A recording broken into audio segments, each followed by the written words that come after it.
స్పాటిఫైకి 350 million users ఉన్నారు. అయినా సరే స్పాటిఫై లాసెస్లో ఉంది. 2021లో స్పాటిఫైకి లాసెస్ పెరుగుతూ వచ్చాయి.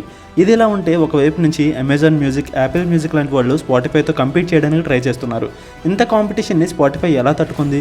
వాళ్ళ రికమెండేషన్స్ అండ్ మ్యూజిక్ బాగున్నప్పటికీ లాసెస్ని ఎందుకు ఫేస్ చేయాల్సి వస్తుంది?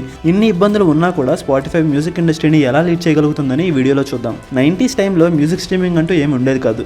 మనకి ఇష్టమైన music director or singer CDs కొనుక్కొని వినాల్సి వచ్చేది. ఎప్పుడైతే ఇంటర్నెట్ స్టార్ట్ అయిందో ఫ్యానింగ్ పార్కర్ అని ఇద్దరు కలిసి నాప్స్టర్ అని ఒక వెబ్సైట్ని లాంచ్ చేశారు. ఈ వెబ్సైట్లో ఎవరి సాంగ్స్ అన్నా ఫ్రీగా డౌన్లోడ్ చేసుకొని మన ఇంట్లో వినొచ్చు. స్లోగా ఈ నాప్స్టర్ చాలా పాపులర్ అవుతూ వచ్చింది.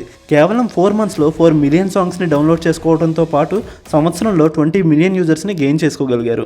కానీ యూజర్స్ ఫ్రీగా సాంగ్స్ని డౌన్లోడ్ చేసుకోవడం వల్ల ఆర్టిస్ట్కి లాస్ వచ్చేది. 2001కి నాప్స్టర్కి ఆల్మోస్ట్ 60 మిలియన్ యూజర్స్ ఉన్నారు. దీనివల్ల ఆర్టిస్ట్కి ఓవరాల్గా సుమారు $100 మిలియన్ లాస్ వచ్చింది.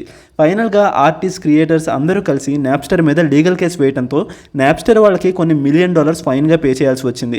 ఈ ఇన్సిడెంట్ జరిగిన తర్వాత నాప్స్టర్ మార్కెట్లో నుంచి వెళ్ళిపోయింది. కానీ జనాలు డెవలప్ చేసుకున్న ఆ బిహేవియర్ మాత్రం అలానే ఉండిపోయింది. అప్పటికి కొంతమంది ఇంటర్నెట్ నుంచి సాంగ్స్ని సిడీస్లోకి డౌన్లోడ్ చేసుకుని వాడేవారు. నాప్స్టర్ వెళ్ళిపోయింది అనుకుంటే దానిని రీప్లేస్ చేస్తూ చాలా పైరసీ వెబ్సైట్స్ వచ్చేసాయి. దీంతో ఆర్టిస్ట్ అండ్ రికార్డింగ్ లేబుల్స్కి కంటిన్యూగా లాసెస్ వస్తూనే ఉన్నాయి. వాళ్ళకి ఏం చేయాలో అర్థం కావట్లేదు. సో ఇదంతా గమనించి స్టీవ్ జాబ్స్ 2001లో ఐపాడ్ని లాంచ్ చేశారు. సో మళ్ళీ రికార్డింగ్ లేబుల్స్కి ప్రాఫిట్స్ మొదలయ్యాయి. ఆ టైంలో యాపిల్ మ్యూజిక్ ఇండస్ట్రీలో ఫస్ట్ రివల్యూషన్ని తీసుకువచ్చింది. కానీ ఇక్కడ 2 ప్రాబ్లమ్స్ ఉన్నాయి. ఫస్ట్, అందరూ యాపిల్ ఐపాడ్స్ని కొనుక్కోలేకపోతున్నారు. సెకండ్, ఐపాడ్ ఉన్న వాళ్ళంతా ప్రతి ఆల్బమ్కి డబ్బులు పెట్టి కొనడానికి ఇంట్రెస్ట్ చూపించట్లేదు. బట్ ఆ టైంలో ఈ స్టోరీ యూఎస్లో జరుగుతుంది కాబట్టి అక్కడ ఆల్మోస్ట్ అందరి ఇళ్లలో కంప్యూటర్ అండ్ ఇంటర్నెట్ ఉన్నాయి. సో దీనిని అడ్వాంటేజ్గా తీసుకుని 2006లో డానియల్ మార్టిన్ అని తన ఫ్రెండ్తో కలిసి స్పాటిఫైని స్టార్ట్ చేశారు. ఇప్పటి వరకు జనాలు ఫేస్ చేస్తున్న ప్రాబ్లమ్స్ని గమనించి ఆర్టిస్ట్, రికార్డింగ్ లేబుల్స్, యూజర్స్ అందరూ సాటిస్ఫై అయ్యేలా వీళ్ళ ప్లాట్ఫామ్ని క్రియేట్ చేయాలనుకున్నారు. అందుకని వీళ్ళ యూజర్స్ అందరికీ ఫ్రీగా మ్యూజిక్ని ప్రొవైడ్ చేయాలనుకున్నారు. కానీ అలా చేస్తే ఇంతకుముందు నాప్స్టర్ పరిస్థితి ఏమైందో అందరికీ తెలుసు. సో ఎటువంటి లీగల్ ఇష్యూస్ రాకుండా సబ్స్క్రిప్షన్ బేసిస్ మీద వీళ్ళ సర్వీసెస్ని స్టార్ట్ చేశారు. ఫస్ట్ 2 years వీళ్ళ ఆర్టిస్ట్తో డీల్ సైన్ చేసుకొని వాళ్ళ ఆల్బమ్స్ని స్పాటిఫైలో ప్లే చేసేవారు. 2006 నుంచి 2018 వరకు లీగల్ రైట్స్ కోసం వీళ్ళు సుమారు $9.8 బిలియన్ ఖర్చు పెట్టారు. ఇంతకుముందు ఐట్యూన్స్ దగ్గర ఒక ఆల్బమ్ $1 ఉంటే 80% రికార్డింగ్ లేబుల్స్కి ఉంటే 20% మీడియేటర్ ఫీజు ఉండేది. సో బిజినెస్ మోడల్ చాలా సింపుల్. కానీ స్పాటిఫై సబ్స్క్రిప్షన్ ప్లాన్స్ పెట్టడం వల్ల యూజర్స్ కొంత అమౌంట్ పే చేస్తే వాళ్ళకి అన్లిమిటెడ్ యాక్సెస్ ఇవ్వాలి. ఇలా మేనేజ్ చేయడం వాళ్ళకి కొంచెం కష్టం అవుతుంది. అయినా సరే స్పాటిఫై అందరికీ లీగల్గా ఫ్రీ మ్యూజిక్ని స్ట్రీమ్ చేయడం స్టార్ట్ చేశారు. దానివల్ల ఈరోజు హైయెస్ట్ ప్రీమియం యూజర్స్ ఉన్న మ్యూజిక్ యాప్ స్పాటిఫై అవుతుంది. కానీ ఇక్కడ ఒక మేజర్ ప్రాబ్లం ఉంది. వాళ్ళకి వచ్చే సబ్స్క్రిప్షన్ అమౌంట్తో ఆర్టిస్ట్కి పే చేయడం కష్టంగా ఉండేది. ఆల్రెడీ ఫ్రీగా స్ట్రీమింగ్ చేస్తున్నారు కదా, సో ఇంకా సబ్స్క్రిప్షన్ తీసుకోవడానికి ఎవరు ఇంట్రెస్ట్ చూపించట్లేదు. దాంతో ఆర్టిస్ట్కి ఇవ్వడానికి డబ్బులు లేవు.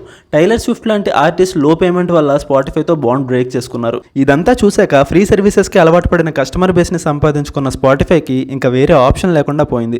సో వాళ్ళు యాడ్స్ రన్ చేయడం స్టార్ట్ చేశారు.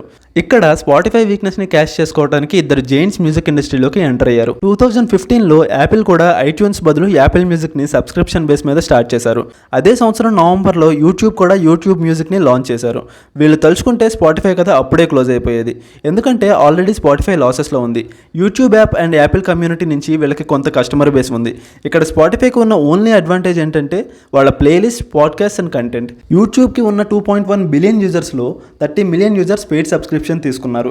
యాపిల్కి 70 మిలియన్ యూజర్సే ఉన్నా అందరూ ప్రీమియం సబ్స్క్రిప్షన్ తీసుకున్నారు. స్పాటిఫైకి 350 మిలియన్ యూజర్స్లో 145 మిలియన్ యూజర్స్ సబ్స్క్రిప్షన్ తీసుకున్నారు. స్పాటిఫై కొంతమంది స్టార్స్తో మ్యూజిక్ని కంపోజ్ చేపించి స్పాటిఫై ఎక్స్క్లూజివ్గా డెవలప్ చేశారు. యూట్యూబ్కి గూగుల్ పాడ్కాస్ట్ ఉన్నాయి అండ్ యాపిల్కి యాపిల్ పాడ్కాస్ట్ ఉన్నాయి. ఈ కాంపిటీషన్లో యాపిల్కి ఆల్రెడీ ఎకోసిస్టమ్ ఉంది కాబట్టి $4.1 బిలియన్ రెవెన్యూని జనరేట్ చేయగలిగారు. అలాగే యూట్యూబ్కి వీడియోస్ చూసే యూజర్స్ ఉన్నారు కాబట్టి అరౌండ్ $20 బిలియన్ రెవెన్యూని సంపాదించగలిగారు. స్పాటిఫై మాత్రం వాళ్ళ యూజర్స్ని సబ్స్క్రైబర్స్గా కన్వర్ట్ చేసుకోవడానికి చాలా కష్టపడుతున్నారు. దీని గురించి స్పాటిఫై ఇండియన్ ఎండీ అయిన అమర్జిత్ సింగ్ మాట్లాడుతూ ఇండియన్స్తో మ్యూజిక్ సబ్స్క్రిప్షన్ కొనేలా చేయడం చాలా కష్టమని చెప్పారు. మనం కొంచెం లాజికల్గా ఆలోచిస్తే యూట్యూబ్ స్పాటిఫైని ఈజీగా ఓవర్టేక్ చేయగలదు. ఎందుకంటే ఇప్పుడు యూట్యూబ్ దగ్గర మ్యూజిక్ లవర్స్ డేటా ఉంది. అలాగే కొత్త ఆల్బమ్ ఏది రిలీజ్ అయినా యూట్యూబ్లో అప్లోడ్ చేస్తున్నారు. సో వాళ్ళని టార్గెట్ చేస్తూ ఈ మ్యూజిక్ని ఫ్రీగా యాడ్స్ లేకుండా ఆర్ స్పాటిఫై కంటే తక్కువ యాడ్స్తో ప్లే చేస్తే యూట్యూబ్ మ్యూజిక్ ఇంకా పాపులర్ అవుతుంది. సో అది గైస్ ఈరోజు వీడియో. మీరేమనుకుంటున్నారు? స్పాటిఫై ఫ్యూచర్లో ఉన్న ప్రాఫిట్స్లోకి వస్తుందా లేదా యూట్యూబ్ స్ట్రీమింగ్ ఇండస్ట్రీని డామినేట్ చేస్తుందా? కామెంట్ చేయండి. అలాగే మరిన్ని బిజినెస్ కేస్ స్టడీస్ కోసం ఈ ఛానల్ని సబ్స్క్రైబ్ చేసుకోండి.